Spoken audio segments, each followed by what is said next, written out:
නමෝ තස්ස භගවතු වරහතු සම්මා සම්බුද්දස්ස නමෝ තස්ස භගවතු වරහතු සම්මා සම්බුද්දස්ස නමෝ තස්ස භගවතු වරහතු සම්මා සම්බුද්දස්ස. පිංහතුනි, අද අපි මේ දේශනාව තුළ විශේෂයෙන් පෙන්නලා දෙන්නේ සසරේ බොහෝ කාලයක් කරපු කර්ම විපාක අපි පසු පසේන ආකාර ගැන. සමහර දේවල් බුදුරජාණන් වහන්සේටවත් වලක්වන්න බැරි දේවල්තිය. මතකතියාගන්න බුදු කෙනෙක් ලෝකෙ පහළ වෙන්නේ ඒ පුද්ගලයන්ගේ කර්ම විපාක දිහා බලලා මේක කොහොම හරි වලක්වන්න ඕනේ, අනේ මෙයා බේරගන්න ඕන කියලා අනුන්ගේ කර්ම විපාක නවත්තන්න නෙමේ. මොකද බොහෝ දෙනෙක් අහනුව ඇයි එච්චර පින් කරලා එයාට එහෙම වුණේ බුදු හාමුදුරුවන්ට බැරි වුණාදේක වලක්වන්න. දැ ඔය වගේ අපිනුත් අහපු අවස්ථා තියෙනවා.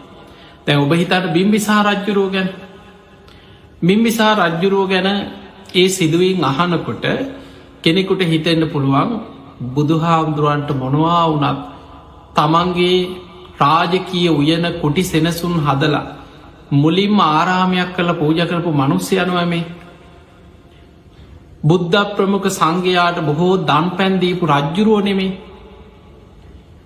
මේ රජ්ජුරුවන්ට වදහිංසා දීලා අර අජාසත්ව ඔය විදිහට වද දෙනකොට ති බුදු හාමුදුරන්ට පුළුවන්කම තිබ්බන ඉර්දි ප්‍රාතිහාරයක් හරි පාල මේක වලක්වන්න. ඔය වගේ අදහස් එකක් කෙනා හිතනවා කියනවා. මතක තියාගන්න යම් යම් සිදුවීන් වල බුදුරජාණන් වහන්සේ දකිනවා ඒ අය සසරි කරපු කර්ම විපාක. ඒ කර්ම විපාකයක් නම් එවැනි අවස්ථාවක බුදුරජාණන් වහන්සේ නිහඬ වෙනවා. සමහර සිදුවීම් තියෙනවා බුදුරජාණන් වහන්සේ තුන්වතාවක් පළවෙනි දෙවනි අවස්ථාව උත්සාහ කරලා තුන්වැනි අවස්ථාව නිහඬ වෙන. දැන් ඔබ දන්නවන අපේ බුදුරජාණන් වහන්සේ වැඩ සිටිද්දි. උන්වහන්සගේ ඥාති පරම්පරාවම ශාක්‍ය වන්සිකයන්ව සමූල ගහතනයක් වුණා. ඒ වෙනකොට විඩෝඩ රජ්ජුරෝ කපලා කොටලා මුළු ශාක්‍ය ජනපදයේ ලේවිලක් කරලා දැව.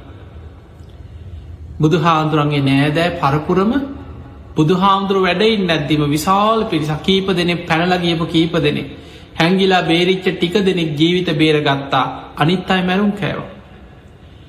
බුදුරජාණන් වහන්සේක වලක්වන්න මුලදි උත්සාහ කර දෙවතාවක් බුදු හාමුදුරුව වැලැක්කුව. හැබැයි ඒ කර්ම විපාකක ස්වභාවේ තමයි ඒ ආයායි කැරකිලායනවා. සමහර සිදුවීම් තියෙනවා ඒ කර්ම විපාක ඔබ සසරේ කරපු අකුසල විපාකයක් ඔබට විපාක දෙන්න එනවන. ඒ මොහොතේ ඔබ පින බලවත් කරගෙන කුසල් බලවත් කරගෙන ඒ මොහොතේ ඔබ ඒකෙන් මගෑරුණ කියල හිතන්. හැබැයි අර සසරය කරපු විපාකෙ ආයමත් කැරකිලායන. සමයිට ආයිටික දවසකින් ආය කැරකිලාය ආයි කැරකිලාය. අපි සමහර වෙලාවට අනතුරු මගහරින. අපි හිතම කවුරුහරි පෙර කර්ම විපාකයක් මත ඔබට පහර දෙන්නේ නවා පිරිසා. මේ සසරේ කර්ම විපාකයක් විපාක දෙන්නේ.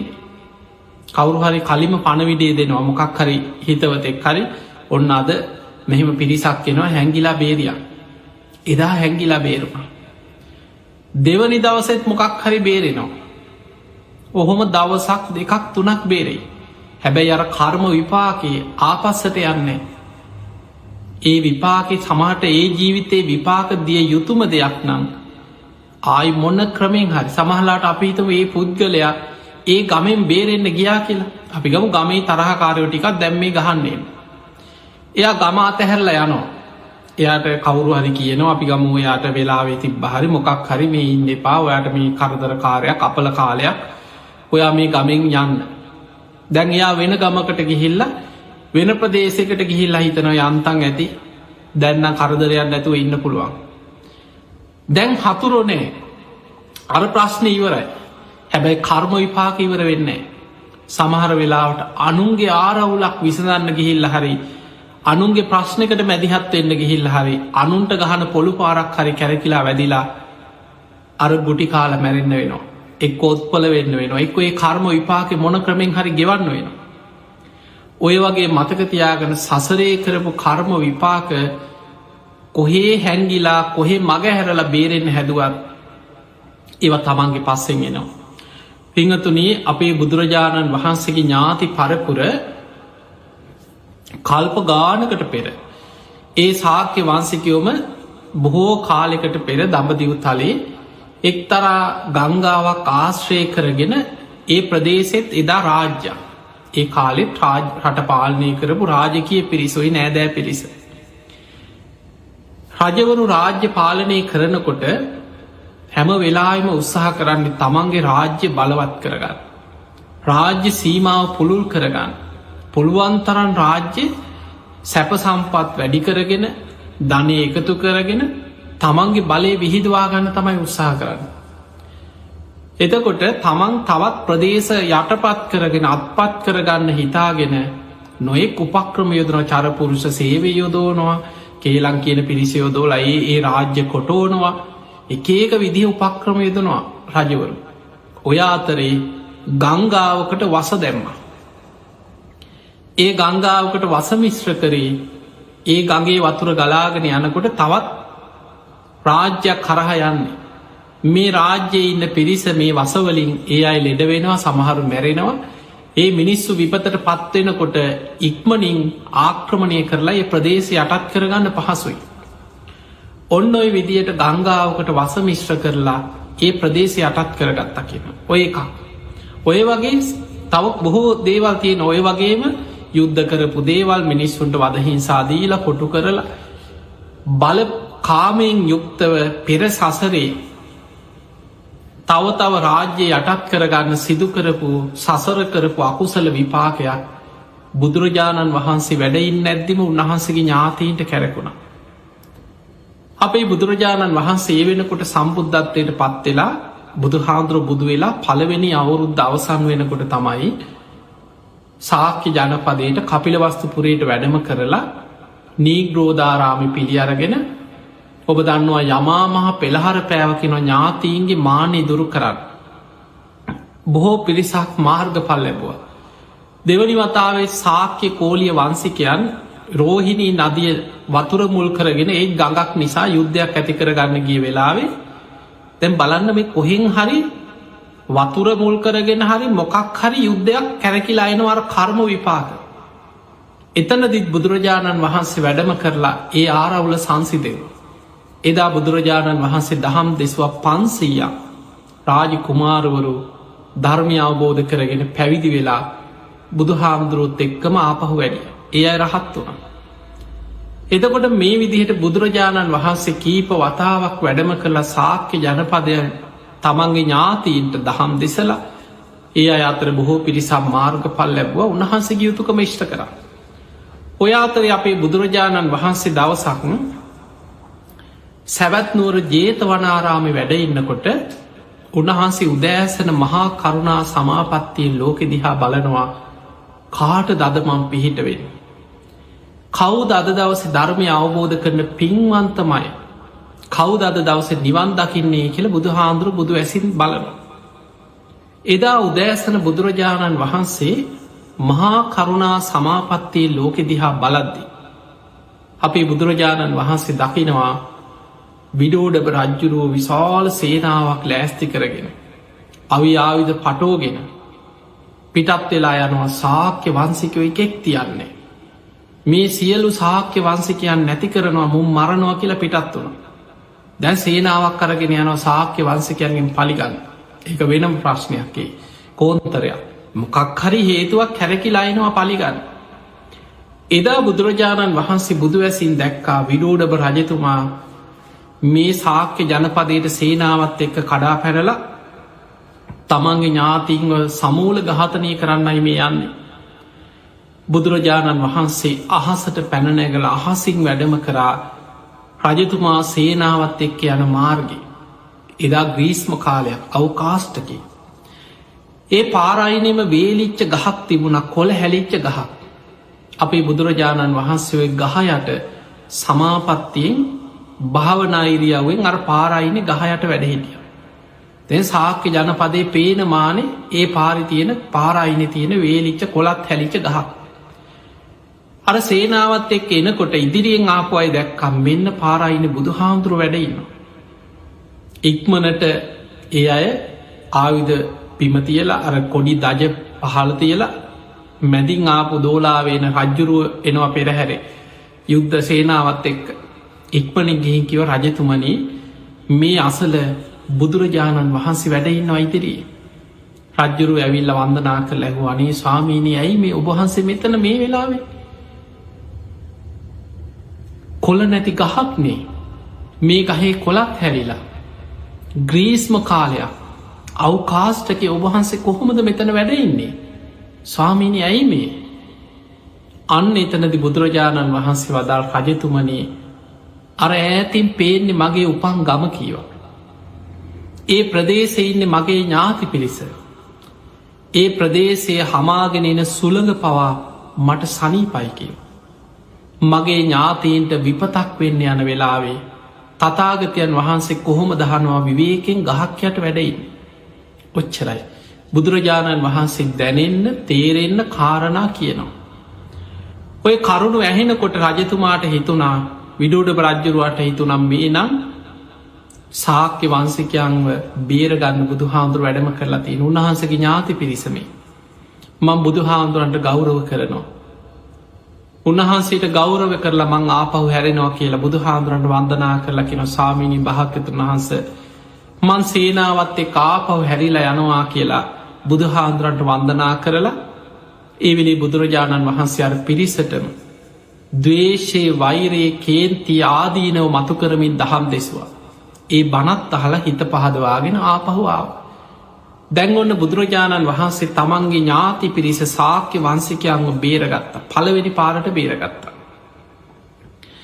ඔහොම කාලයක් යනකොට විඩූඩබ රජ්ජුරුව දැන් ආපහු ආවට මොකද ඔය සාමාන්‍යෙන් හිත දියුණු කරලා අවබෝධ කරගත්තා එන්නෙමේ රජවරුනි රජවරු ළඟ ඔබ දන්නවා ළඟ ඉන්නවා අවස්සනයි ඉන්නවා රජ්ජුරුවන්ට කියලං කියන අයි ඉන්නවා රජ්ජුරුවන්ව පොළඹෝන අයි ඉන්නවා ඔය අතර සමහර රජ්ජුරුවන්ගේ අමාත්‍යවරු අහනවා රජතුමනී අර සාක්‍ය වන්සිකයෝ මතකද රජ්ජුරුවන්ට කරපු නින්දාව රජ්ජුරුවන්ට කරපු මදිපුංචිකම් මතක නැද්ද රජ්ජුරුව ඒ දවස්වල කිව්ව නේද පලිගන්නවා කියලා පණවිඩත් ඇරිය නේද ඇයි රජ්ජුරුව දැන් සද්ධ නැතුව ඉන්නේ රජතුමනී දැන් අපේ සේනාව බලවත් දැන් තමයි හොඳම වෙලාව කියලා අනේ රජ්ජුරුවන්ව අවස්සනවා කොහොම අවස්සනකොට රජතුමා දෙවනි වතාවේ ආයි ටික දවසකට පස්සේ අමාත්‍යවරු රැස් කරලා සේනා සංවිධානය කරලා කරත්ත 500 කවියාවිද පටෝගෙන සේනාවත් එක්ක පිටත් වුණා වෙනත් පාරකින් සාක්‍ය ජනපදයට ගිහිල්ලා සාක්‍ය වන්සිකයන්ව එකෙක් ඉතුරු කරන්නේ කියලා දැන් ඔන්න පිටත් වුණ මේක පුංචි කාලේ ඇතිවෙච්ච ප්‍රශ්නයක් තුළ හිතේ කැකෑරි තිබිච්ච වෛරයක් මේ දේශනාවෙන් ඔබට ගොඩා කරුණු තේරුම් ගන්න පුළුවන් මිනිස්සුන්ගේ විනාසයට හේතුවෙන කාරණ ඊළඟ දේ තමයි මාන්‍යය නිසා විනාස වෙන හැටි සාක්‍ය වන්සිකයන්ට උනේ මාන්න අධිකකම කෙනෙක් පහත් කිරීම ඊළඟ දේ තමයි දවේශය පටික නිමිත්ත හිතෙන් දවේශ සිතුවිල්ලක් නැතිකරගන්න නැතුව නැවත හිතන්න මේ දවේශ බලවත්වවී යන හැටි එදා පිටත් වුණා එදා බුදුරජාණන් වහන්සේ දැන් කාලෙකට පස්සේ එදා පිටත් වෙලා යනකොට ඒ වෙනකොට බුදුරජාණන් වහන්සේ සැවැත් නුවර නෑ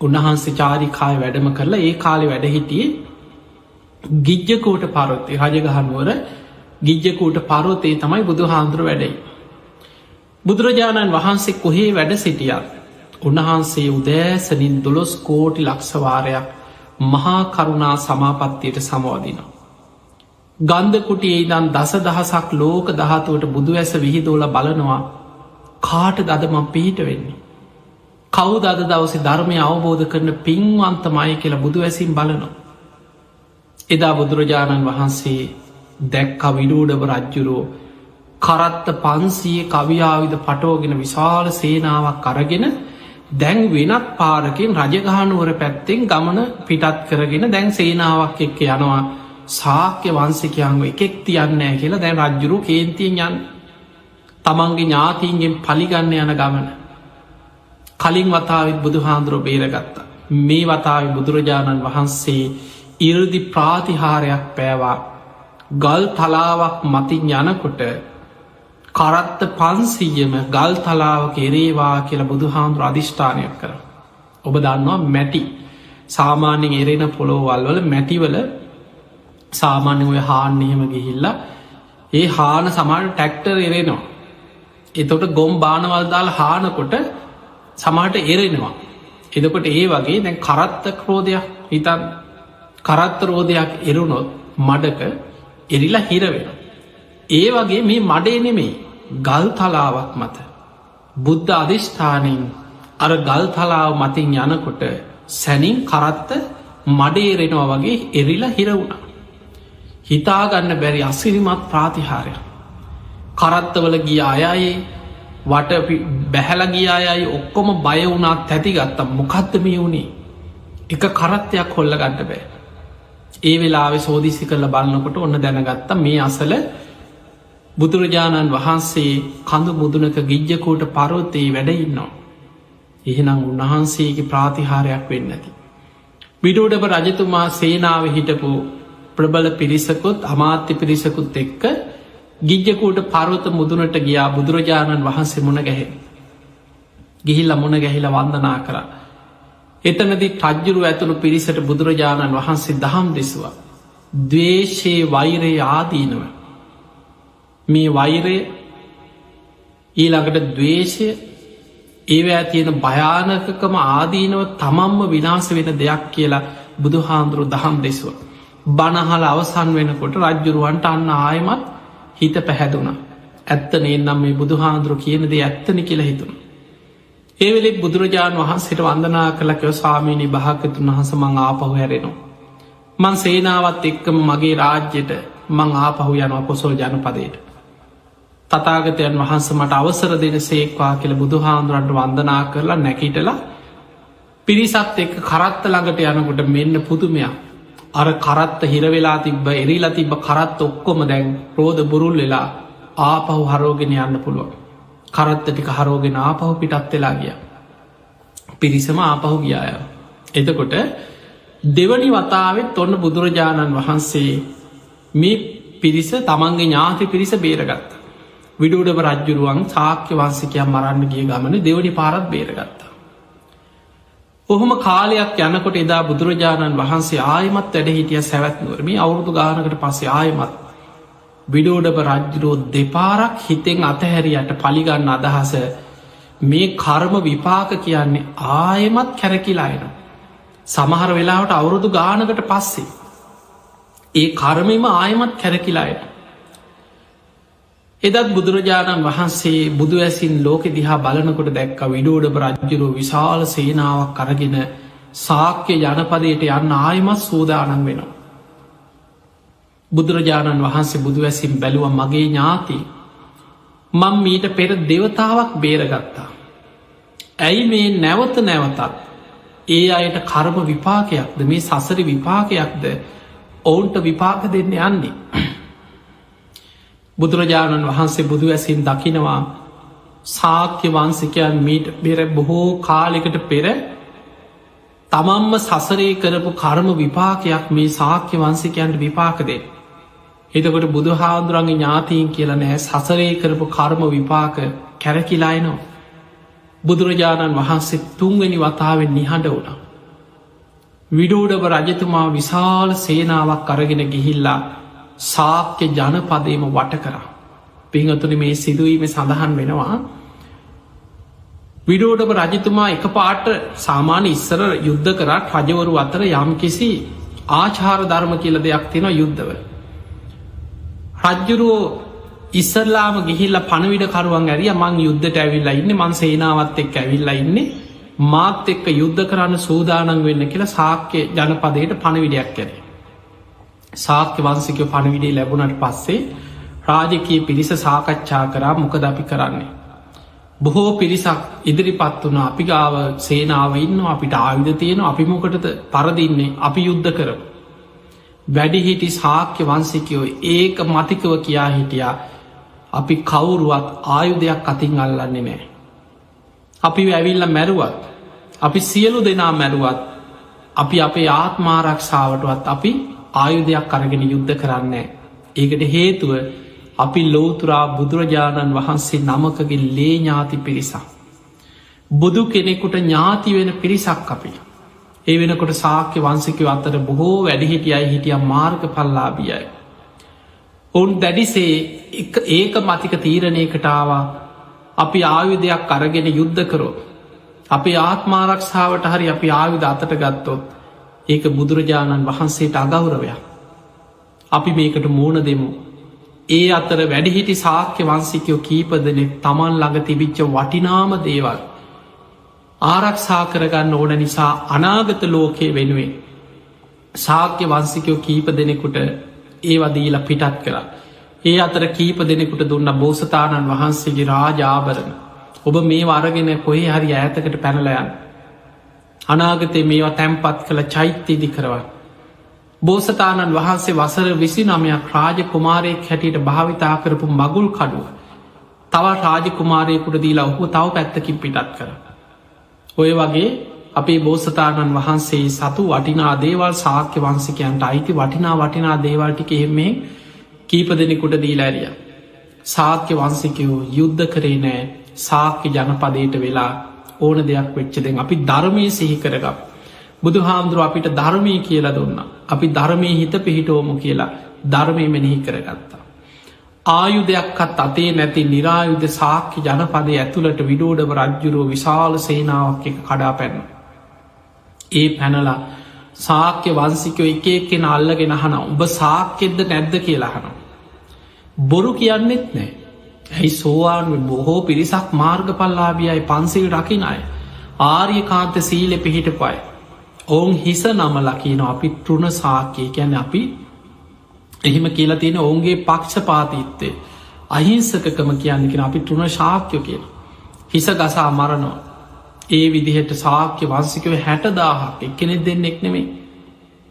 සාක්‍ය ජනපදයේ 60,000ක් සාක්‍ය වංසිකව විඩෝඩ රජ්ජුරුව කපලක් කොටල මුළු සාක්‍ය ජනපදයම ලේවිලක් වුණා කිය. ඒ අයි සසරේ කරපු කර්ම විපාකයක් ඔවුන්ට විපාකතු නේ විදිහට.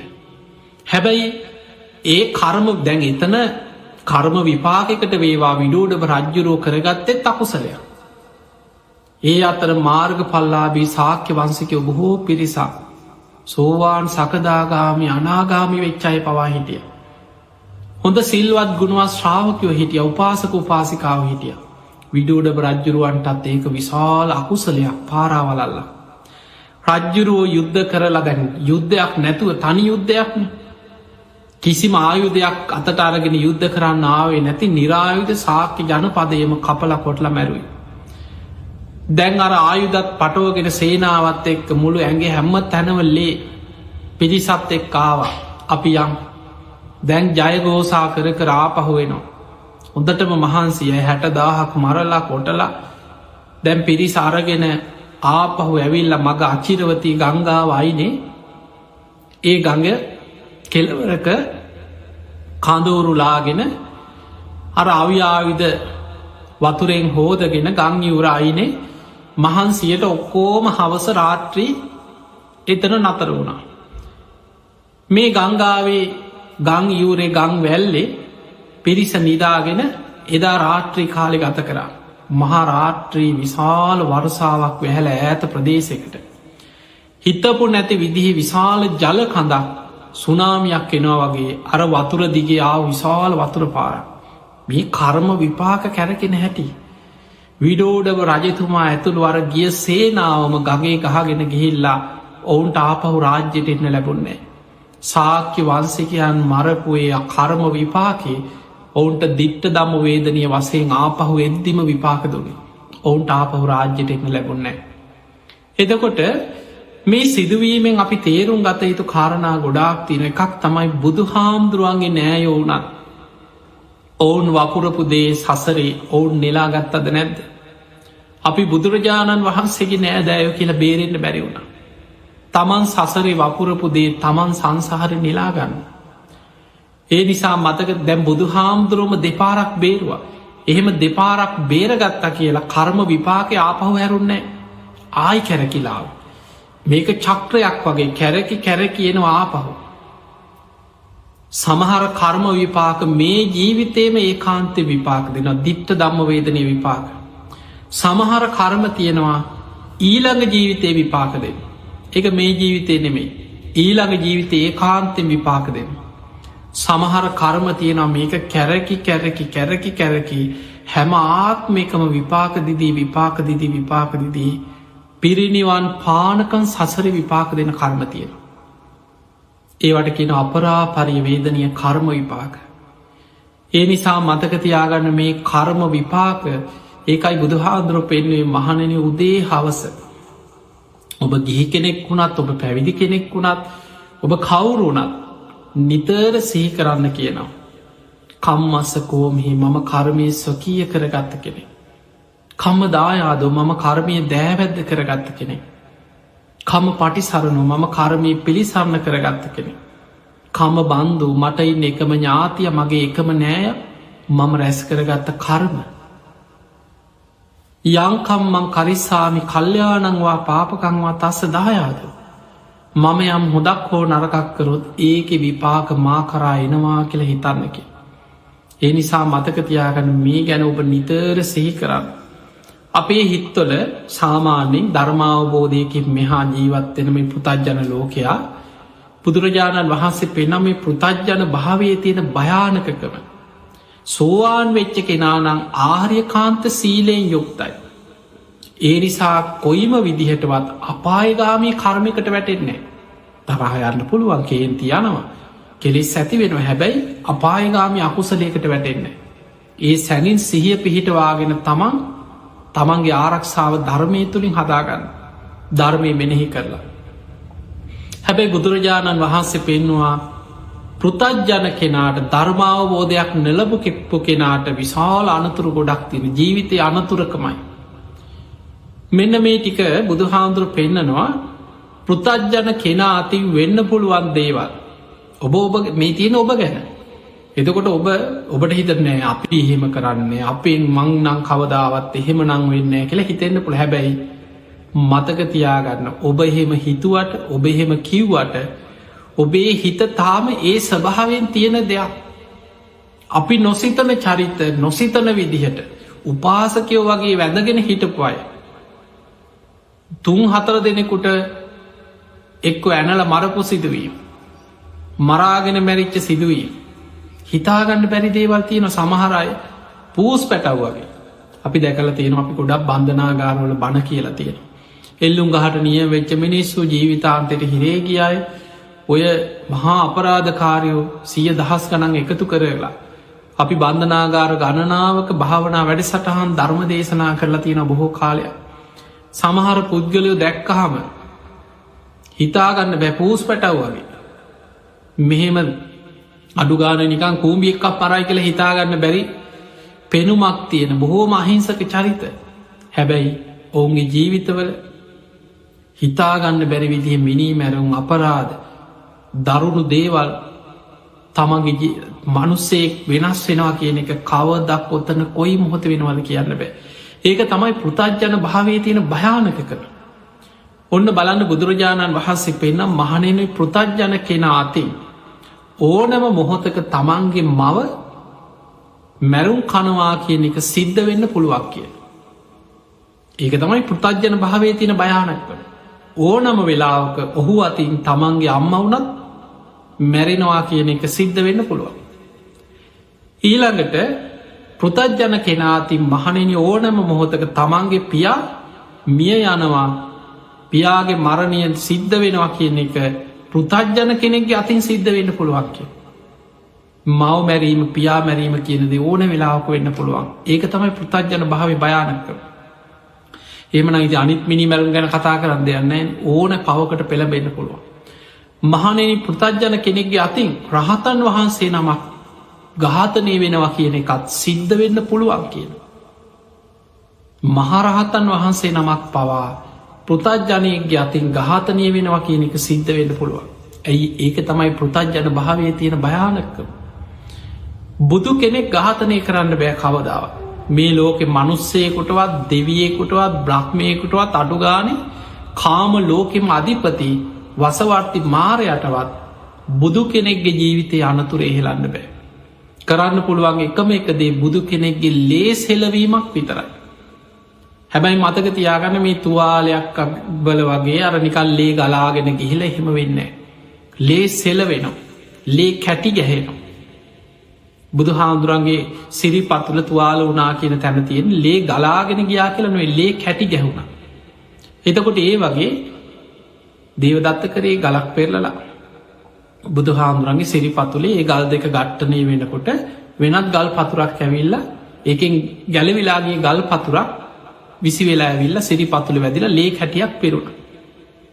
එතකොට ඔන්න ඔය වගේ පෘතජ්ජනයගේ අති වෙන්න පුළුවන් බුදු කෙනෙකුට වුණත් කරන්න පුළුවන් ඉහළ මනතුර තමයි ලේසෙලවීම ඒක ඕන වෙලාක පෘතජ්ජනයගේ අති වෙන්න පුළුවක් කිය.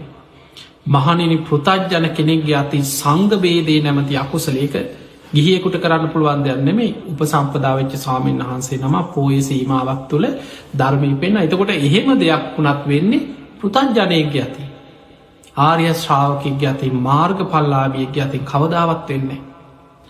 ඊළඟට මහනෙන ඕනෙම මොහොතක පෘතජ්ජනයා නියත මිත්‍යා දෘෂ්ටියක් වැළඳ ගන්නවා කියන එක සිද්ධ වෙන්න පුළුවන් කියන.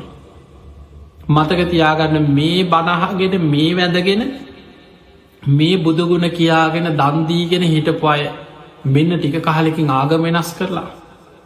මිත්‍යා දෘෂ්ටියක් වැළඳගෙන ඊට පස්සේ ඒක හරි කියලා ඒකට වැදගෙන යනවා. ඒක තමයි පෘතජ්ජන භාවය තියෙන භයානක්කම. ඕනෑම වෙලාවක ඕනෑම මොහොතක තමන්ගේ ආගම් වෙනස් කරනවා කෙනෙක පෘතජ්ජනයගේ අතින් වෙන්න පුළුවන් දෙයක් කිය. අන්න බලන් පෘතජ්ජන භාවය තියෙන භයානක්කම. ඒ නිසා පින්වතුනේ පෘතජ්ජන භාවය කැන විශාල අනතුරක්.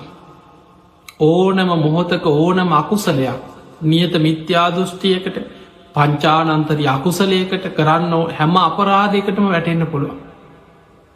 ඒ නිසයි බුදුරජාණන් වහන්සේ පෙන්නලා දෙන්නේ හිස ගිනි ගත්ත කෙනෙක් ගින්න නිවන්න මහන්සි වෙනවා වගේ. ආයුදයකින් පහරක්කාප කෙනෙක් තුවාලයක් සනීප කරන්න වෙහෙසෙනවා වගේ සෝවාන් වෙන්න මහන්සිගන්න පෘතජ්ජන භාවීම් මිදන්න මහන්සිගත් මේ ධර්මය අවබෝධ කරගන්න මහන්සි ගන්න කියලා බුදුරු පහළ වෙලා පෙන්නල දෙන්නේ එකයි. පින්වතුනි ඔබට සාමාන්‍ය ලෝකයාට අපට මේ බුදු බණ ඇහෙනකොට බුද්ධ වචන කියෝනකොට ඇත්ත නේන්නම් ඇත්ත නේන්නම් කියල හිතෙනවා. හැබැයි අපිට මේ සසර බය තාම අපිට හරියට දැනෙන්නේ. එහෙම දැනු නනං අපි කවුරුත් මෙහෙම ඉන්න නෑ. බුදුරජාණන් වහන්සේ පෙන්වා මහනෙනී හිසගිනි ගත්ත කෙනෙක් ගින්න නිවන්න මහන්සි වෙනවා වගේ. ආයුදයකින් පහරක්කාපු කෙනෙක් තුවාලයක් සනීප කරගන්න වෙහෙසෙනවා වගේ. මොන වැඩ කටයුතු තිබුණත් මට අසවල් වැඩේ තියෙනවා අර වැඩේ තියෙනවා මේ වැඩේ තියෙනවා අපිට වැඩ තියෙනවා කියලා වෙන වෙන වැඩ පිටින් තියන්නේ. මහනෙන සසර ගමනේ බිය දකින කෙනා කොච්චර මොන රාජකාරි මොන වැඩ තිබුණත් ධර්මාවබෝධයට මුල් තැන දෙනවා. එයා හිසගිනි ගත්ත කෙනෙක් ගින්න නිවන්න මහන්සින වගේ ධර්මය අවබෝධ කරන්න මහන්සි වෙනවා. ආයුදයකින් පහරක්කාප කෙනෙක් තුවාලි සනීප කරගන්න වෙහෙසෙනවා වගේ අනිත් වැඩ පැත්තක තියලා තමන්ගේ ධර්මාවබෝධය වෙනුවෙන් මහන්සි වෙන. අන්නේ නිසා පින්වතුනී ජීවිතේ හැම දැන් ඔබට නෑ දෑයෝ දරුවෝ ගෙවල්ලොලාය අප හිතම අපිට පවුලි දහ දෙනෙ. අපේ පවුලි දහ දෙනෙක් කියන්නේ කවදාහු මළගෙවල් දහයක්කේ. ඔබ කැමති වුණත් අකමැති වුණත් ඔබට මේ ඇහෙනකොට අම්බෝ කියලා හිතෙන්ට පුළුවන්. හැබැයි ඒක තමයි ඇත්ත. ඒක තමයි යථාර්ථය. කවද හරි අපිට මෝන දෙන්න සිද්ධ වෙන යථාර්ථය. දැන් අපි බලමු බුදු හාදුරුව පෙන්න්නනවා මේ සංසාර ගමන ගැන මේ දේශන අහන කොට අපිට තේරෙන. බුදුරජාණන් වහන්සේ දේශනා කරන මහනෙන මේ මහාපොළොවේ පස් තියෙනවන අපි කවුරුද්දාගන පස් පොළොවේ තියෙන පස් හරනිකම් මැටි බෝල වගේ අපිතම් පස් ගුලි හදනවා. පුංචි කාලිව සාමාන්‍යෙන් සෙල්ලං කිරිබත් හදල ඇති වැලි කිරිබත් හදල ඇති ගෙවල් සෙල්ලංගේවල් හදායන පොඩි කාලය වැලි මැටි ගූලි කර සමහරලාට වැඩි හිටියෝ අද ඉන්න පොඩි ළමයි නංව කරන්නේ. බුදු හාන්දුර පෙන්න්න මහනෙන ඒ වගේ මහපොළොවේ තියෙන පස් චූටි ගුලි අතින් හදනව ගුලි. එහෙම ගුලි හදලා මේ උපමාවක් ඇත්ත කරන්න ඕන එකක් නෙමෙයි. ඒ මහපොළොවම ඉන්න පස් ගුලි හදලා එය අයින් කරනවා මේ මගේ අම්මා, මේ ඒ අම්මගේ අම්මා, මේ ඒ අම්මගේ අම්මා, මේ ඒ අම්මගේ අම්මා. එහෙම අයින් කරගෙන ගියත් සංසාරේ අම්මලා කෙලවරක් හොයාගන්න බෑ කිය. ඊළඟට බුදුරජාණන් වහන්සේ තවත් උපමාවක් පෙන්වා මහණෙනි මේ පොළොව මත තියෙන මේ සියලු ගස්වල ගස් කපලා, මේ කියන්නේ ගස් කපන්න කියන එක නෙමෙයි උපමාව. බුදුරජාණන් වහන්සේ පෙන්නා මේ සියලුම ගස් කපලා සාමාන්‍ය දෑගුලක අඟල් දෙකක්, දෑගුලක් වෙන අඟල් දෙකක වගේ, අඟල් දෙක වගේ ප්‍රමාණයට පුංචි කෑලිවලට පලලා අපි ගමනිකං සාමාන්‍යයේ පැන්සල්ලක වගේ ප්‍රමාණයට හීනියට පලලා සියලු ගස්වල ලෝකෙ තියෙන. නිකං හිතාගන්නක එකින් එක අයිකන මේ මගේ තාත්තා, මේ ඊළඟජී කලින් ආත්මි තාත්තා, මේ ඊටත් එහා ආත්මි තාත්තා, මේ ඊටත් එහා ආත්මි තාත්තා. ඒ විදිහට කෙලවරක් හොයාගෙන ගියත් මහණෙනි සංසාරයේ පියවරු අවසන් වෙන්නෑ කිය. ඊළඟට බුදුහාමුදුර උපමාවක පෙන්නා සතර මහා සාගරයේ ජලය, මේ මහමුහුද ජලය ඔබ ලෝක දිහා බලපුහම ලෝක සිතියමක් අරගෙන හිතන්න. ගොඩබිම තියෙනවට වඩා ලෝකයේ 3/2 විතර වැහිලා තියෙන්නේ සාගර ජලය. මහා සාගරයේ මොනතරන් ජල කඳක් තියෙනවද. මහණෙනි මේ සාගර ජලයේ යම්සේද දීර්ඝ සංසාර ගමනේ එක පුද්ගලෙක් ගෙවාගෙනාපු සංසාර ගමනේ තමන්ගේ අම්මලගේ බීලා තියෙන කිරිටික උපෝපං හැම ආත්මිකම අම්මාවරුන්ගේ බීපු කිරිටික එකතු කරත් සතර මහා සාගරයේ ජලයට වඩා වැඩී කියනවා. මේ දේශනා තියෙන්නේ අනමතග්ග සංයුක්තය. සංයුක්ත නිකාය තියෙනවා අනමතග්ග සංයුක්තය කියලා දේශන ගොඩා. ඒ හැම දේශනාවක්ම මේ විදිහට පටන්ගන්න. අනමතක්ගෝ යම් භික්කවේ සංසාරෝ පුබ්බා කෝටි න පඤ්ඥායති. මහනිනි මේ සංසාර ගමන අනවරාග්‍රයි. පුබ්බා කෝටි න පඤ්ඥායති පටන්ගත්ත කෙලවරක් නං හොයන්න බැරි තරම්ම දීර්ගයි.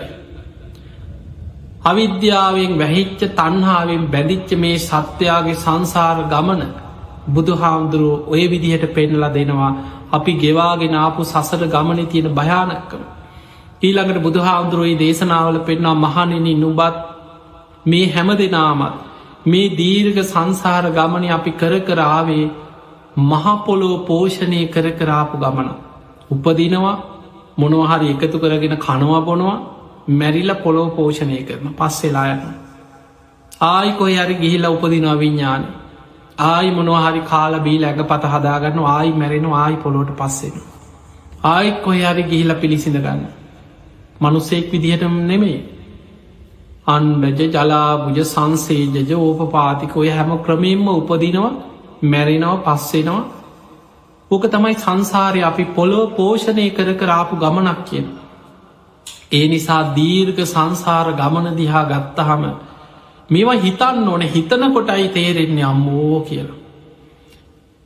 යෝනිසෝ මනසිකාරය දෙන්න කියන්නේ ඒකයි.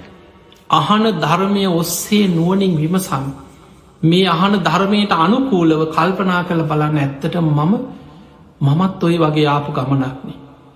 මගේ ජීවිතයේ පෙරජීවිත ඊට කලින් ජීවිත ඊට කලින් ජීවිත මේ සංසාරය කොච්චර නම් මම ඔය වගේ ඉපදමින් මැරමින් ඇවිල් ඇත්ත.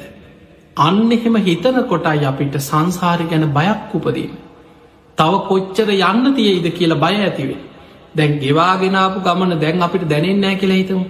හැබැයි අතීත ගමන ගැන හිතන කොටයි අනාගතයේ ආරක්ෂාවන්න පුළුවන්වෙන්. ඒ නිසා බුදුහාදුරපෙන්වා මහනෙන ධර්මය අවබෝධ නොකළ පුද්ගලයට අනාගත සංසාර ගමනය තව ගෙවන්න තියෙන දුක මෙපමණයි කියලා පෙන්නන්න සීමා කරන්න පුළුවන්කමක් නෑ.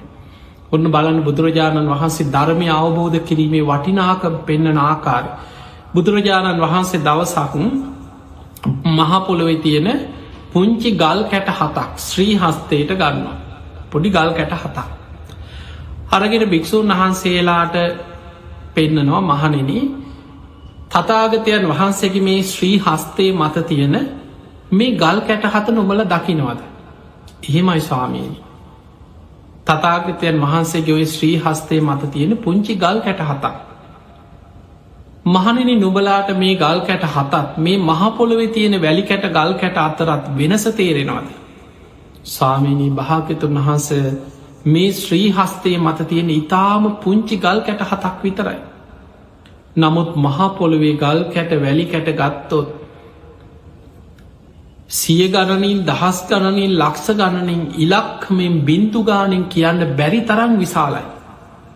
බුදුරජාණන් වහන්සේ වදාළ මහණෙනි ගෙවාගෙනාපු දීර්ඝ සංසාර ගමනේ විඳපු දුක් ටික මේ පොළොවේ තියෙන ගල් කැට වැලි කැට පස් ටික වගේ කියලා හිතන්න කිව්වා. ගෙවාගෙනාපු ගමනේ විඳපු දුක්. මහණෙනි සෝවාන් ඵලයට පත්වෙච්ච ශ්‍රාවකේ ඉදිරියේ විඳින්න තියෙන දුක මෙන්න මේ ගල් කැට 7 වගේ පුංචි දුකක් කිව යාට ඉතුරු වෙලා තියෙන. එතකොට දීර්ඝ සංසාර ගමනේ ගෙවාගෙන ආපු දුක මහ පොළොවේ තියෙන ගල් කැට වැලි කැට පස් කැට වගේ නම් සෝවාන් ඵලයට පත්වෙච්ච කෙනෙක් සක්කාය දිට්ඨි විචිකිච්ඡා සීලබ්බත පරාමාස ත්‍රිවිධ සංයෝජන ප්‍රහාණය කළ සෝවාන් වෙච්ච කෙනෙකුට ඉදිරියේ විදින්න ඉතුරු වෙලා යම් දුකක් තියෙනවා නම් ඒ දුක මේ ගල් කැට 7 වගේ හිතන්න කියනවා. ඇයි සෝවාන් වෙච්ච කෙනා තව උපරිම ආත්ම 7ක් උපදින. උපරිම නතේ බවන් අට්ටමං ආදියන්ති 8 වෙනි භවයක උපදින්නේ. එතකොට ඒ උපදින ආත්ම 7 තුල දෙව්ලොව ඉපදුනත් බඹලොව ඉපදුනත් කොහේ ඉපදුනත් ජරා මරණ තියෙනවා. ඒ තුල සෝක් දිව්‍ය ලෝකෙ ඉපදුනත් දෙවියන්ට රාග ද්වේෂ මෝහ තියෙනවා, දුක ඇති වෙනවා, ගැටුම් ඇති වෙනවා, ඊර්ෂ්‍යාවල් ඇති වෙනවා, දෙවියෝ දුක් වෙනවා. ඒක තමයි ලෝකෙ ස්වභාවය. එතකොට ඒ ලෝකේ ඉපදීම දුකක්, කොහේ ඉපදුනත් ජාතිපි දුක්ඛං ඉපදීම දුකක්. අනාගතයේ උපදින ආත්ම 7 තුල විඳින්න ඉතුරු වෙලා තියෙන මේ වගේ කියනවා. එතකොට හිතන්න ඒ බුදුහාමුදුරුවෝ ඒ උපමාව පෙන්වුවේ කාටද? සෝවාන් කෙනාට, සෝවාන් ඵලයට පත්වෙච්ච කෙනෙකුට. දැන් පෘථග්ජනයා ගැන හිතන්න ඔය උපමාව. සෝවාන් නොවෙච්ච කෙනෙකුට, පෘථග්ජන කෙනෙකුට දීර්ඝ සසරේ ගෙවාගෙන ආපු දුක පොළොවේ තියෙන වැලි කැට ගල් කැට පස් කැට වගේ නම් අනාගතේ ධර්මය අවබෝධ නොකළපු පුද්ගලයෙකුට තව අනාගතයේ විඳින්න තියෙන ටිකත් මේ මහ පොළොවේ තියෙන ගල් කැට වැලි කැට පස් කැට වගේම දුකක් සසරේ අනාගතෙත් තියෙනවා.